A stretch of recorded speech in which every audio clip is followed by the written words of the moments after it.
Welcome to Robotics and Automation News webinars, where you can be part of a global event without leaving your home or office.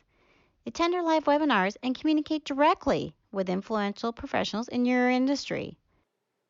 Hello, my name is Abdul Montakim. I'm editor of Robotics and Automation News.com. In this interview, I speak to Vipin Jain, founder and CEO of Blendid, a startup company which uses artificial intelligence and robotics to make fresh fruit juices at kiosks it supplies.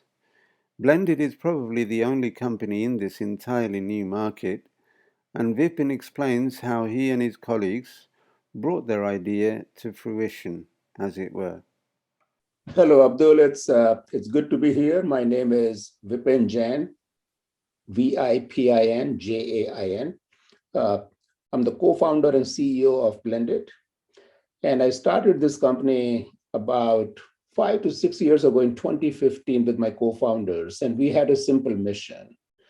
We wanted to make healthy food affordable and accessible to the masses. Bring good quality food that you can afford. And it should be available any time of the day, anywhere you are, and made to your taste and perfection. So that was a simple mission that we have for Blended. And in last 5 to 6 years, we have been marching with that mission in front of us. And we launched our first commercial product that meets our mission called Blendid. It's a fully autonomous and contactless robotic kiosk that makes healthy and fresh and delicious smoothies for on-the-go consumption. We launched in 2019, our first product, and we deployed this product in college cafeterias early on with amazing reception from students and faculties, because students now could pre-order, they could order using their phones. They could customize any item on the menu to their taste allergies and nutrition needs. They could schedule the order and robot would make it at the right time when they wanted it. They could walk over, get their order any time of the day, and even in the wee hours when you may not have very many food options available. So we got really good reception. And then last year, we expanded into supermarkets. And we launched a robotic kiosk with Walmart. We have a partnership with Walmart. So we launched at Walmart in Fremont. And then soon after that, we launched another kiosk, another location with Jamba. Jamba is a food brand known for delicious smoothies in the US. We launched with Jamba, a Jamba by Blendid kiosk in Dixon, California, near Sacramento. And the reception there has been amazing. People love the convenience, people love the taste, people love the prices, and they can get it from 6 a.m. to midnight. So you have access to good quality food any time of the day, practically when the Walmart is open. So we're very happy about where we are with Blendid. Okay, I'm going to just share my screen and visit your website and show the viewers, some pictures of the machine, and hopefully we'll get some video of you so that we can edit into the final edit. But I can see that there are lovely, tasty, delicious looking smoothies. I love smoothies, as do millions of other people. But sometimes I find them a bit expensive. I'm quite, what they call it, stingy, or a little bit miserly with spending money. And I don't often find drinks that I like. I definitely like smoothies, but I don't always find them, it's not easy. There's not many shops that do smoothies, basically, around here. I mean, the places you're talking about, Fremont in California in particular, I suppose, is very warm and very hot, so the ideal kind of weather for smoothies. And you're saying the price. I mean, how does your price compare to the average shop, I suppose. What kind of shop does smoothies anyway? I mean, I sound ignorant, but around here, there's not many shops that do smoothies. So that's a great question. And this is one of the conundrums that we wanted to solve, right? Because yes, you can make healthy food. You can make healthy, delicious food. And robotics is not the only way to make it. There are alternate ways. You can have chefs, you can have people who specialize in making healthy food do it, but it costs a lot. I mean, consuming healthy food costs an arm and a leg. And this is the reason why a lot of people resort to fast food, which you equate to junk food, because junk food is affordable, it is convenient, it is accessible, and it is cheap. But healthy food is not cheap. And this is where we were very keen about building a solution that would make healthy food very affordable. So to give you an example, a 14 to 16 ounce smoothie, really healthy, really delicious smoothie, 14 to 16 ounce, we retail for $5 to $6.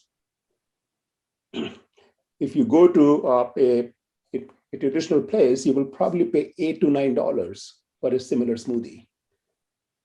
So by using robotics and AI and all the know-how that we have put in, both from culinary side and from the science and technology side, we have been able to build a better consumer experience, a better quality product that's more affordable, that hopefully a lot of people can afford.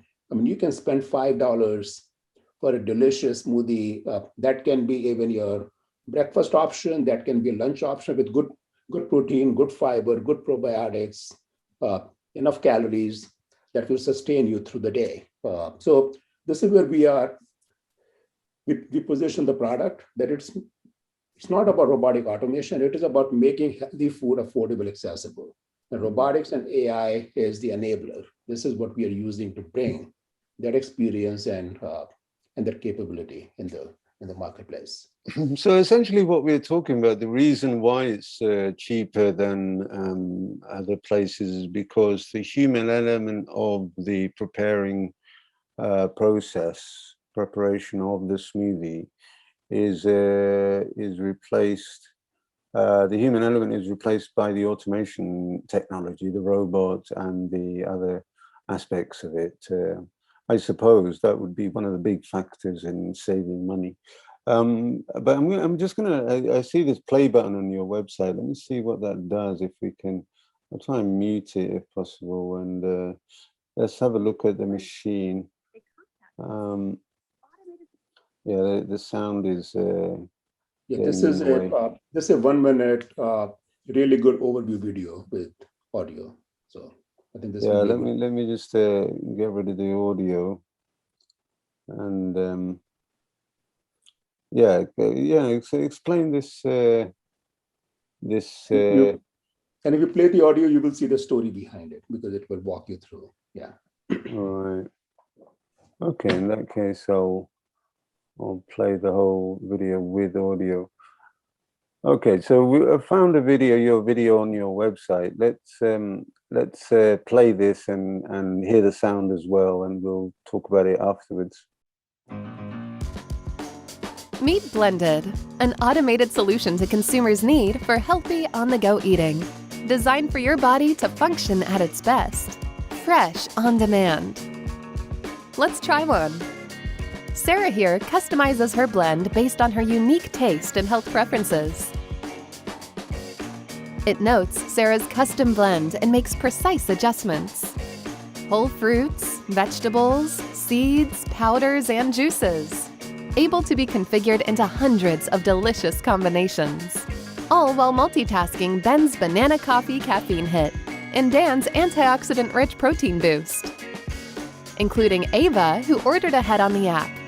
Then it's blended, ready to pour, and served to you. Anywhere, anytime.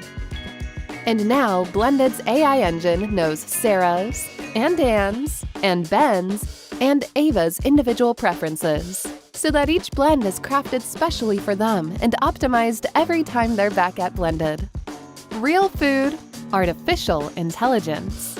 To learn more, visit blendid.com. Okay, great little video there, and explains everything about the company, or rather its product. But let me ask you about the system itself. I mean, we talked about price in the sense of how much it costs for the consumer, but what about the machine itself, the vending system itself, from the point of view of your customer, the university or some other location where it's bought? What are they looking at in terms of expenses? That is a good question. So if you think about food service for on-the-go food, and whether it is a college cafeteria or a supermarket or shopping mall, airports, the operators of food service, they always struggle with labor. I think we always play the rhetoric that automation will take away job, but the reality is, even before pandemic, these food service operators were struggling to hire, train, and retain people. And with the pandemic, obviously there was a big impact on operators, but post-pandemic, it has become really bad for operators. They can't hire people. There is no, you would think that we are in this slowdown because of pandemic, but when it comes to labor, everybody is struggling to hire people. So this is where automation comes in, and where Blendid fits in. It can fill not only the consumer need for healthy food that's affordable, but also the operator need to have food service that can be available during extended hours without much worry and the challenge they have with the labor, because you need very minimal labor to service the kiosk, and they can have very attractive cash and cash return for the unit economics. So to give you an example, a fully furnished kiosk today in low volume costs $100,000, which is about 1/3 to 1/4 of the capex that you need to go live with the food service operation, because you would spend a lot more money in building a traditional storefront. So much lower capex, and based on the prices, which are very affordable for the consumers, we play with in the space where operators can get less than 2-year cash and cash return. That is a payback for them in less than 2 years. In really good traffic locations, they might even get payback in 9 months. That's the economics behind this, because I think the point you were making earlier about labor, I think that is one element that, yes, you are working with a substantially lower labor requirement because you only need 2 hours of servicing that is required because the kiosk is fully autonomous. But also the real estate. I mean, think about the footprint. This is a 8 feet by 8 feet kiosk that can serve the need for food service. So you don't need 1,000 square foot space to open a storefront. You need 100 square foot space to open a storefront. So real estate cost goes down, efficiency goes up, the management overhead goes down because you have all the data, you have all the analytics, you have all the eyes on your desk. So from the comfort of your office, you know exactly what's happening at every location, what's happening with every customer experience, at every customer touch point, and how to best serve them. So there is a lot of those elements. And one thing that we often don't appreciate as much as food waste. With this robotic automation and what Blendid has done, the food waste goes down dramatically because the system knows exactly how much to dispense for every order based on the recipe, based on customization that you have done as a consumer. The system knows how much ingredient is left, how much needs to be replenished. You can optimize the consumption of all the ingredients using digital technology and running promotions and pricing. So playing with those in almost real time, you can drive consumption rather than creating waste of leftover ingredients. So there is a lot of those benefits that go unsaid, but they all result in a much better consumer experience and much better unit economics for the operator. So that's where we are seeing a lot of interest from operators because they see this as a solution to the problem they are dealing with, where they can bring good quality food, a good customer experience, and have much better economics than any alternative that they might have. Even if they could open up a traditional food service, which is a lot more expensive and a lot less profitable. Yeah, I've just found a very interesting page where you talk about your crowdfunding campaign. I don't know if it's still current, but it says that you've raised so far just under $500,000, and the valuation of your company is just under $50 million. And you know, the investment can start from around just under $500 to $25,000. There's a few questions I could ask about that. I mean, the system itself, if I can call it the vending machine itself. I mean, one of the questions has come into my mind is that how much of how different is it in terms of its I mean, obviously it uses a robotic arm, unlike traditional vending machines, if I can call them traditional vending machines. Obviously, we've all used coffee vending machines and similar kind of vending machines for drinks.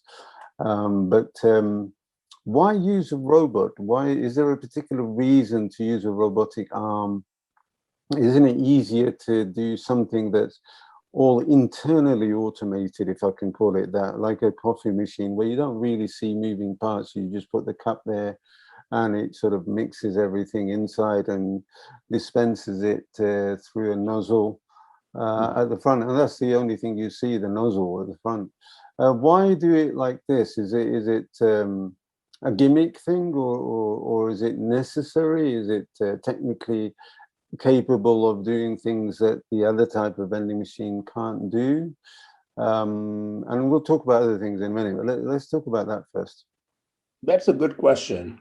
So if you think about robotic vending machines, so I think you mentioned coffee. Yes, there are coffee, so-called robotic vending machines that make coffee. When you think about fresh food, like making a smoothie, which is a complex process. It is a multi-step process to make a smoothie. As you know, you need to get different types of ingredients, different types of solids, different types of liquids and superfoods that you want to formulate. You want to blend them, you want to pour them and serve them. And it's a reasonably complex process. And the way we think about the food prep, it is not about one trick pony. It is not about making a set of recipes. It is making any recipe that you can imagine. We have a culinary team, and they always experiment with new ingredients. They experiment with new formulations. They can define the process. They can say, this is how I want this particular recipe to be made, that I want you to get the liquid first, then I want to get the mangoes, then I want you to get the protein powder to add to it. So they can define the process to optimize the taste and the experience that they want to offer with a given recipe. So it's a very flexible system where chef has a control, the creative control, where they can say, this is how I want food to be made. And then the system has to make that recipe exactly following that instruction in any order that the chef wanted, and do it at scale, do it for commercial environment that have need for very high throughput. So this is a fully multitasking system. So going back to the robotic arm question, robotic arm is the integrator. It is performing a very high duty cycle, very high throughput, multitasking system. When the system is busy, it makes 9 orders in parallel. You can't do that with a monolithic system, because you have to go in a certain order. And if you have a bottleneck somewhere, everything else gets stuck, right? Because you have to wait for the first order, let's say, to dispense strawberries. And if it's taking longer, everybody else is stuck behind them. This system is very adaptive, very flexible, where it's multitasking, it's optimizing the operation in real time based on where every order is and what can be done to optimize the throughput. This system makes 45 orders an hour from the scratch, where every order can be completely customized. including cleaning. So that's the kind of throughput we're talking about from a system which is making fresh food 45 an hour in this small footprint. Uh, it's a pretty big challenge. And we think that the way we have thought about the architecture, a very modular architecture with different smart IoT devices that can dispense, that can blend. There are 20 dispensers inside. There are 3 blenders that robot operates. And it can do multitask. It can recover from errors. It can self-calibrate. It's a very high throughput, very highly reliable system that makes food in very high demand location. So that's yeah. It's a very interesting development technologically, and it's interesting to learn about it and understand it. And I think that this is something that will grow very quickly, possibly, soon. At some point, it will grow very quickly. It might be growing steadily now, but I saw in another robotics market, it's called the machine is called an AMR, which stands for Autonomous Mobile Robot, which is a warehouse robot. It's a wheeled sort of box-shaped platform on which you put shelf units. Those sold very steadily at the beginning and then took off in a almost vertical way. It's unbelievable how fast they started selling. And now it's a huge market. And I feel that this is going to be the case with this kind of machine because, as you say, the unbeatable selling point is that it saves hundreds of thousands of dollars if you're, when you're comparing it to a traditional human-operated smoothie joint, as they might call it. So it's a great idea and obviously quite a technical achievement. Actually, why not ask about the achievement itself? You've described some of the advantages compared to traditional vending machines. Obviously, somebody had to develop the software and the hardware and integrate everything together. Tell us about the process of doing that. How did you actually go about building such a system, and what were the challenges and maybe the milestones and highlights? Yeah, I think you brought up some really good points here. I think with food automation, with pandemic, I think we have reached that inflection point. I think from the steady state, within next 18 to 24 months, you will see this rapid expansion of food automation solution, Blendid being at the forefront of that. So a lot happening, and based on the interest and the commitments we are seeing from operators, I think you will see that this market take off. So that's one thing. Now, obviously, nobody has done this kind of sophisticated automation yet outside of Blendid, because it is extremely hard to automate food. I mean, you know the process and how complex the process can be, and how can you prepare fresh food with the precision and with the sophistication to serve real commercial locations. There is a lot of IP that you need. When we think about Blendid, and this is where we started, you have to combine a lot of science and technology areas, from robotics to AI to the control systems to mobile and cloud. And you have to combine that with the creativity of chef and the nutritionist. And you have to combine all of that to create something that works like magic. And this is where we develop a lot of IP in the early years. We have 10 patents granted and or in process right now that cover the whole spectrum of food automation. And to give you a sense where how we went about this, I'm a sci-fi geek and I'm a self-proclaimed Trekkie. So I'm a big Star Trek fan. And Star Trek has this thing called Replicator. And Replicator is this futuristic AI-enabled machine that makes food. And it makes food to your taste and perfection. every single time. So that was the inspiration. And we knew when we started, this was going to be extremely hard, extremely challenging. And we assembled the team and we spent a lot of time developing the IP for dispensing the ingredients, different types of ingredients that are available in the marketplace, and formulating precisely, and the process, and how the process has to be robust. And so a lot of IP we developed. That's the first hurdle you have to cross. And then you have to cross the hurdle of regulatory. Food, you have to go through regulatory approvals. And Blendid is the first food preparation vending machine that NSF certified. So this is a NSF certified product. That means it can be deployed like a vending machine to prepare fresh food anywhere. So it's a lot of, so it does require, food automation is hard, and it requires a lot more than a single piece of technology. You need half a dozen disciplines of technology and combine that with art and science of making food, and go through the certification, go through field trials.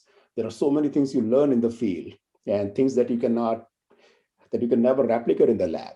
And so multiple years of that field experience and the data that we have gathered to improve the product and to make the product more resilient and better for the consumers. I think it's a long journey, and it will take anybody multiple years to even come remotely close to where we are. So we feel good about where we are, and we started the crowdfunding campaign that you are looking at.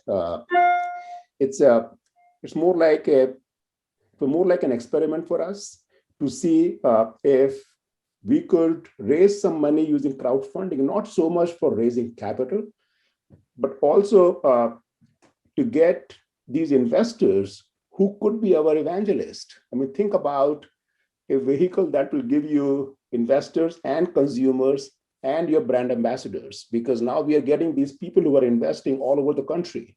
And guess what? They're going to be talking about Blendid. They are going to be selling and advocating Blendid everywhere. So as we go for our scaled up deployments now, this year and next year, we would have some brand familiarity already, because we have people in those markets that know about Blendid already. So this is a really good vehicle for the consumer facing products to be able to raise money and to create this network of brand ambassadors who can advocate for you and help you build the brand. So that's a campaign we are running, and I think it has a lot of good information about the company.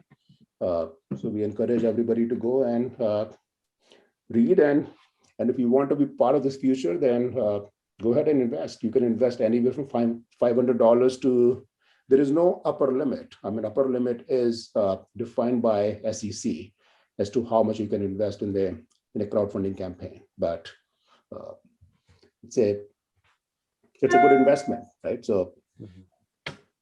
Yeah, well, absolutely. Yeah, I agree. But obviously, we're not a financial advice site, so it should be careful about encouraging people to invest. It looks like, to me anyway, it looks like a fantastic invention. And as you say, food preparation is complex, and still, after many years, it hasn't really been fully automated to the degree that it's now being demonstrated by you. All right, it's just one particular specific product, which is a smoothie. But there are other people developing other types of food automation technologies. I'm interested, actually. Probably long term, you'd want to get into other areas of other types of food preparation. It's a big enough challenge and big enough market just to stick to smoothies, to be honest with you. But yeah, what have you got your eye on other markets? I know that there was a vending machine that doesn't use a robotic, as far as I remember, it doesn't use a robotic arm, but it describes itself as an automated salad making machine. So that's a quite interesting thing, because I like salads, but all that cutting and preparation, and it's I do feel lazy about making salads, but when I make it, I really like it. So that's something that I think is a very good idea. I haven't spoken to. I just saw one or two stories about them. But are there other areas of food preparation that you might get into in the future? As I say, smoothies is a big market, and obviously, it's a big challenge in itself. You may not be able to turn your attention to other things, but just, as ideas, what kind of things attract you? Absolutely. I think so. We didn't start the company to just make smoothies. I mean, we wanted to build a replicator which can make any type of food. So our bigger ambition is to automate different concepts, different cuisines, and it can be hot, it can be cold, it can be solid, it can be liquid. Uh, so I think you talk about salads. Salads are easy based on what we have done. Salads are easy. You can think about different types of bowls, hot or cold bowls. You can think about soups. You can think about sandwiches. You can think about most of the items you see in fast food and fast casual environments, they can be automated to give a better quality food, a better experience with better economics to consumers. And I think our eyes are on automating food broadly. I totally envision a future where 5 years from now, you walk into a cafeteria, you walk into a shopping mall, you walk into an airport, and you see this fully robotic food court. You have 5 or 6 different cuisines. You have a very comprehensive menu. And as soon as you walk in, you look at your phone, you can launch your app, and it will tell you what all is available. And as soon as you say, this is what I want, the system should know exactly how to prepare that dish to your taste, to your allergies, to your nutrition needs without you explaining anything. And the system should make it to that perfection any time of the day you walk in and say, this is what I want. That is a future that we want to create. And I think we are just starting, but we have much larger ambition to realize that vision. So you have access to food, good quality food that's affordable, available any time of the day you have a need for. Well, what you're talking about is it's a revolution really in the food catering business. I mean, millions of people, even in this country, compared to America, for example, it's a tiny country compared to India and all the countries that you think about.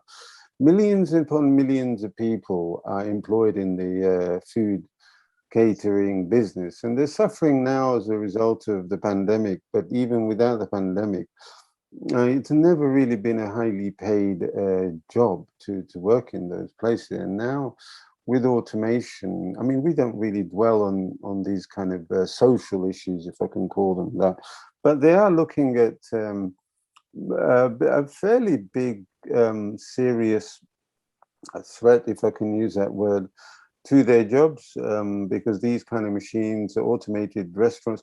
I think I've heard of one or two fully automated restaurants, probably in Japan or somewhere, where there's literally nobody inside there. You walk in and you order the food, and machines make it for you and bring it to you. X-Files, I mean, I like Star Trek as well, and I know what you're talking about there.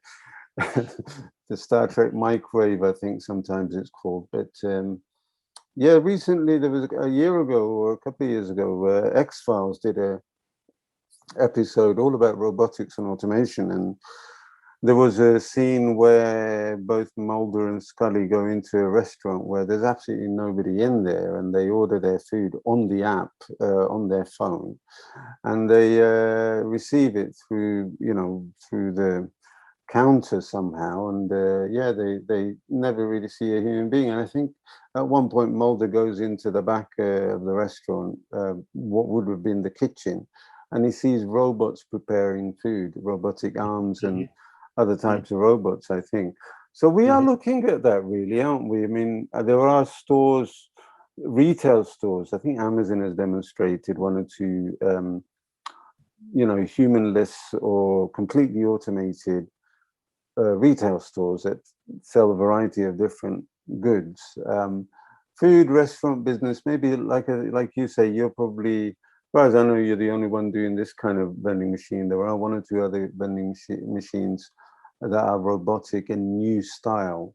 But we are looking at this wave of, I don't know when it will happen, but I do think there's a developing sort of emerging trend that will probably suddenly take off and sweep the whole catering industry. There'll be investors buying these things instead of setting up a traditional shop, hiring waiters and chefs and things like that. They'll just buy this kind of automated system.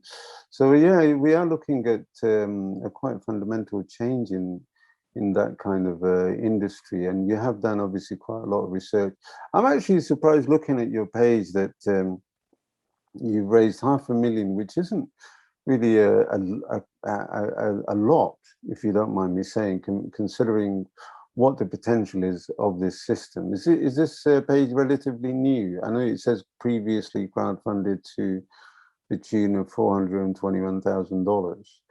But what are we looking at in terms of money for you? What are your projections? The valuation, it says here, is 50 million. Yeah.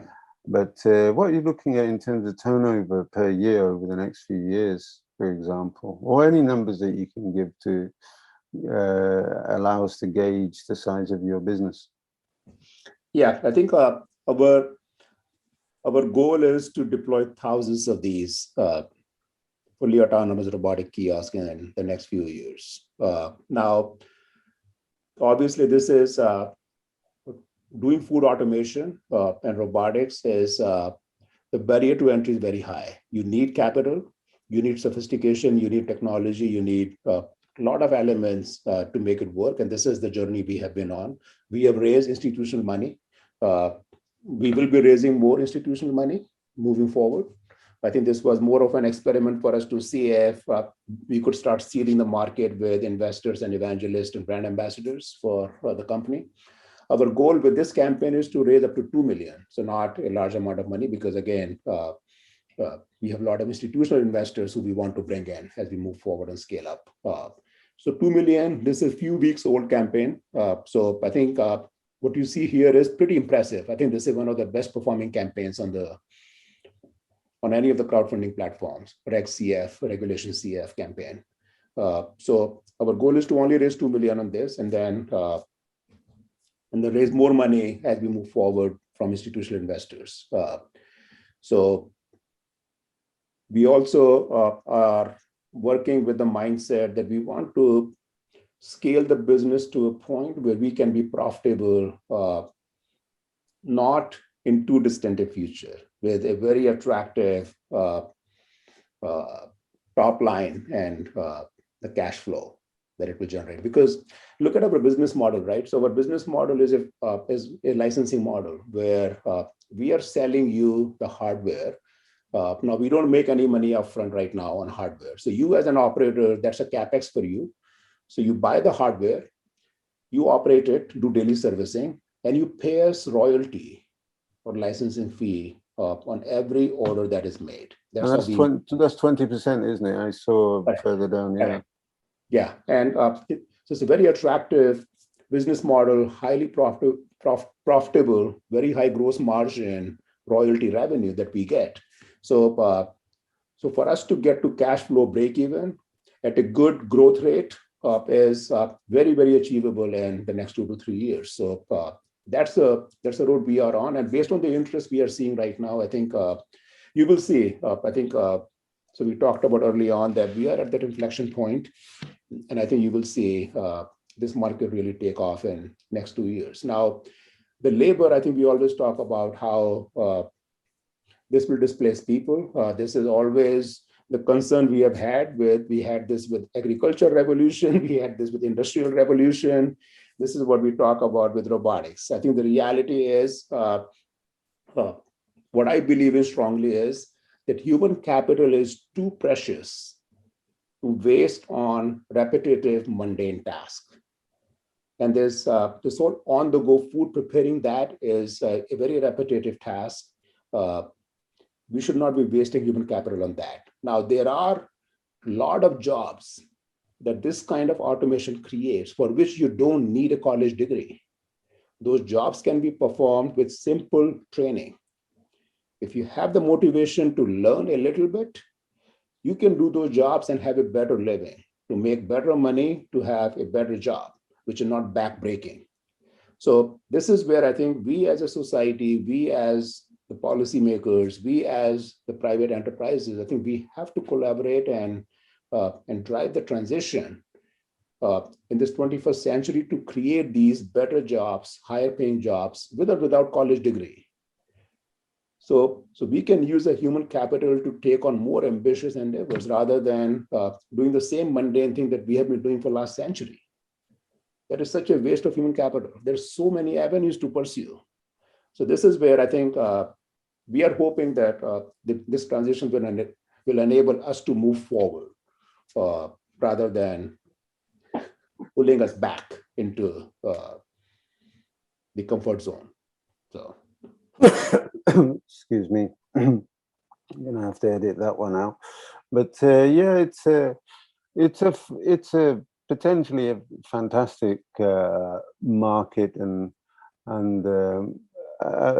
astronomically huge business. I mean, you've noted on your fundraising page here about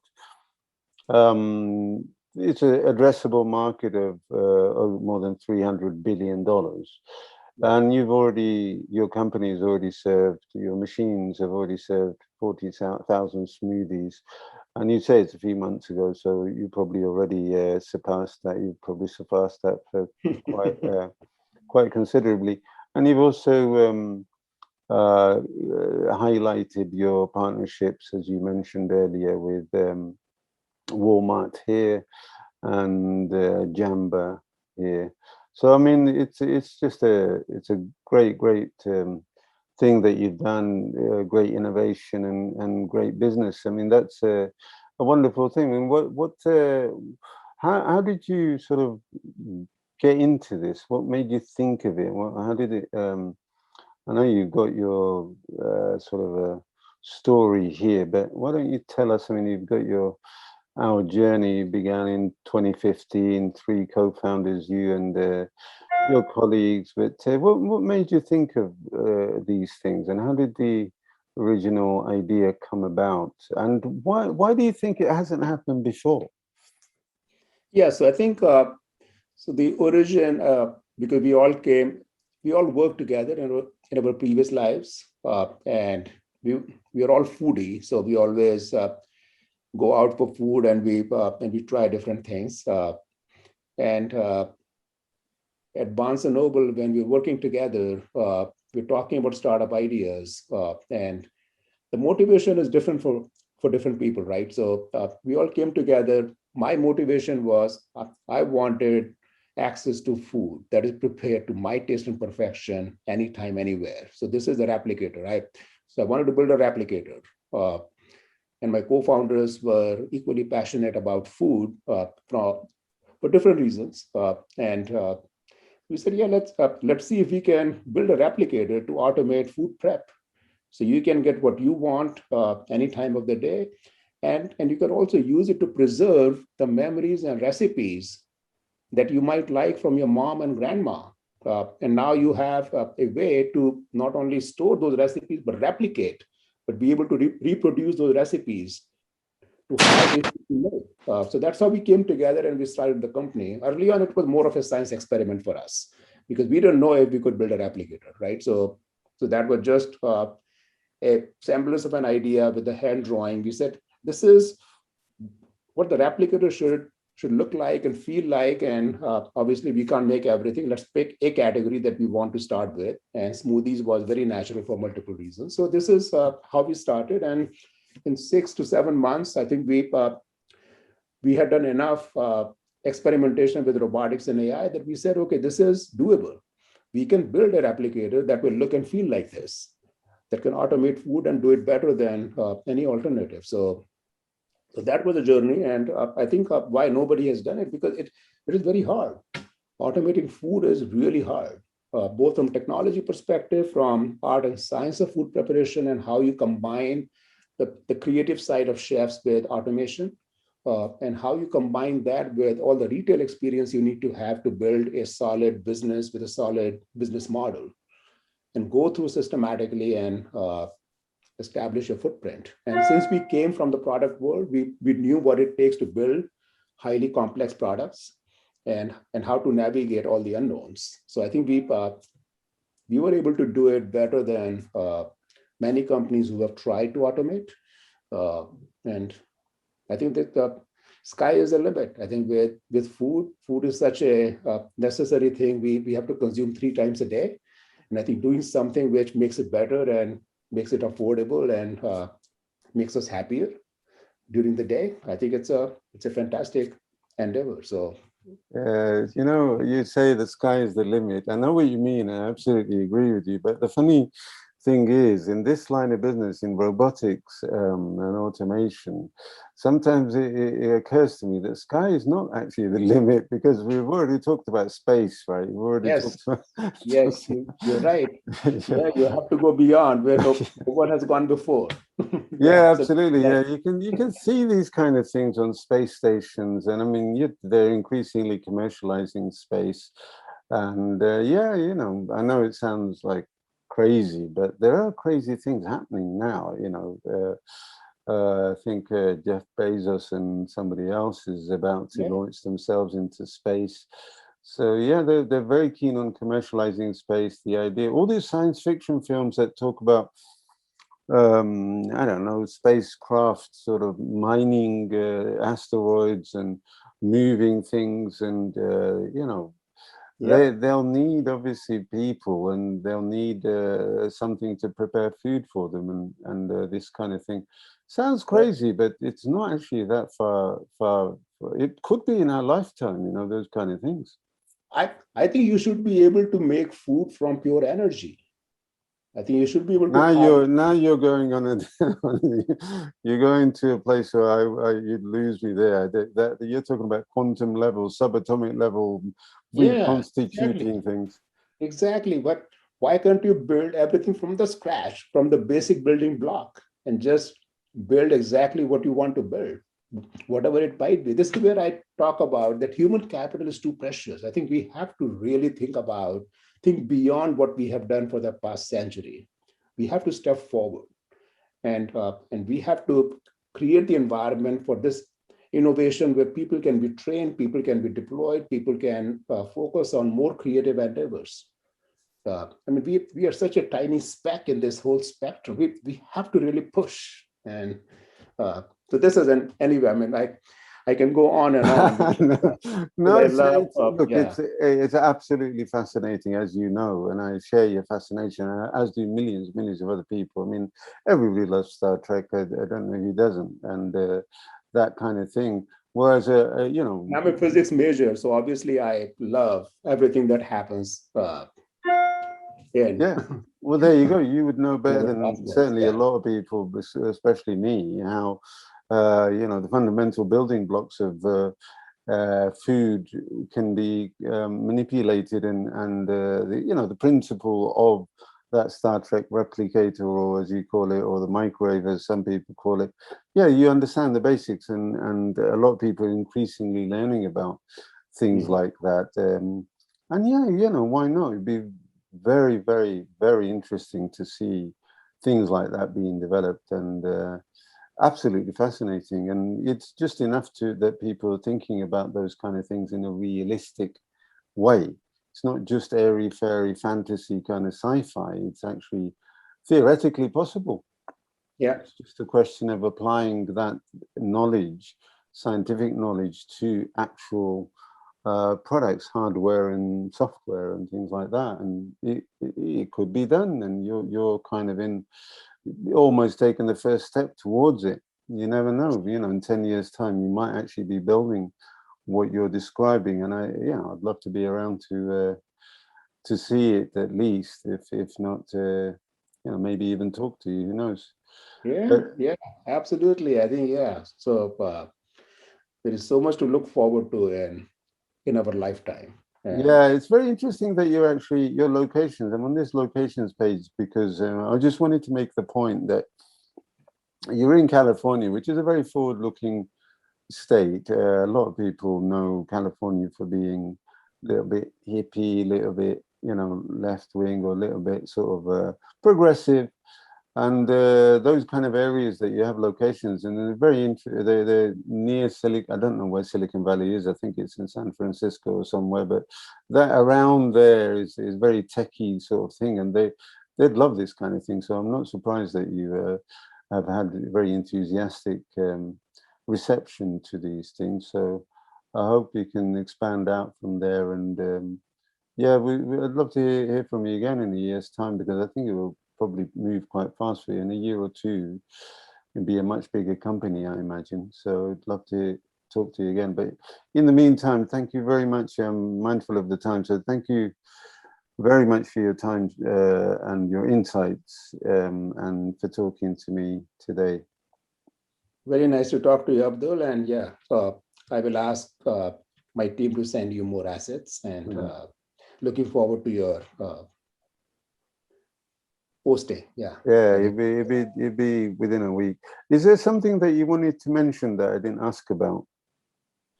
No, I think we have captured all of it. That ultimately, I think if we can bring healthy and delicious food to the masses, that's affordable, that's accessible any time of the day, anywhere you are, I think that's the holy grail. And we have the means. I think we have the technology, we have the know-how to make that happen. And let's create that future. And there is so much more to be done. I think we as a society, I think there is so much more we can do. Let's tackle food, which is so essential to our day-to-day life. Just bring that joy, bring that delight, bring that accessibility, affordability to good food as a basic building block. So we can take on more challenging and more ambitious endeavors. Yeah. Okay, well, thank you very much again for your time and your insights. We'll talk again soon, hopefully. Thank you, Abdul. Take care. Bye. Bye for now. Send us an email at sales@roboticsandautomationnews.com to register for one of our many upcoming webinars. And if you'd like us to host your webinar, we have a range of options, including long-term lead generation packages and marketing campaigns. We look forward to hearing from you soon.